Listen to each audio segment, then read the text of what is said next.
Ostajamo v dolenjski prestolnici, natančneje v krajevni skupnosti Kandija Grm, kjer se zavedajo, kako pomembno je druženje krajanov, na katerem lahko izmenjajo tudi predloge in pobude za razvoj svojega okoliša.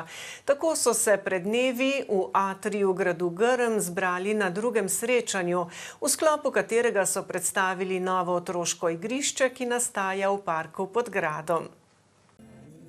Krajevna skupnost 26. septembra obeležuje svoj praznik v spomin na novomeško pomlad, ustanovljeno na ta dan v hotelu Vindišer.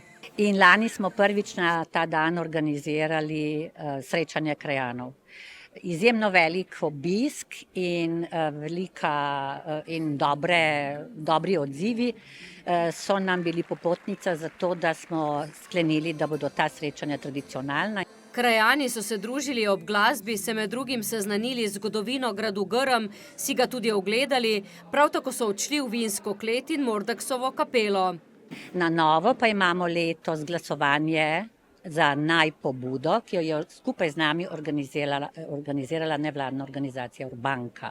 V svetu krajevne skupnosti so ponosni, da končujejo prvo fazo ureditve otroškega igrišča pod gradom. Gre za njihov največji letošnji projekt, je poudarila Simčičeva. Ki že kaže svoje, ne samo obrise, ampak so igrala celo postavljena.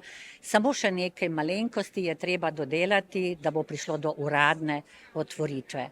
Idejni oče projekta je podpredsednik krajevne skupnosti arhitekt Matej Somrak. Nekako ta grad v bistvu čez čas že stagnira, nič se ne prenavlja, v bistvu vse skupaj nekako celo prepada.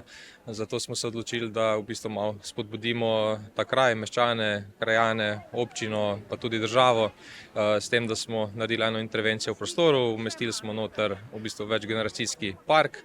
Začeli so urejati dostopne poti in park, meščani pa so nadaljevanje projekta izglasovali tudi v sklopu participativnega proračuna mestne občine.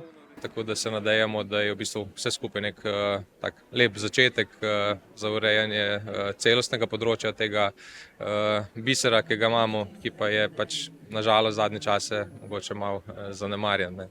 Krajani, tako Somrak, si bodo prizadevali, da bo območje gradu kmalu kazalo lepšo podobo.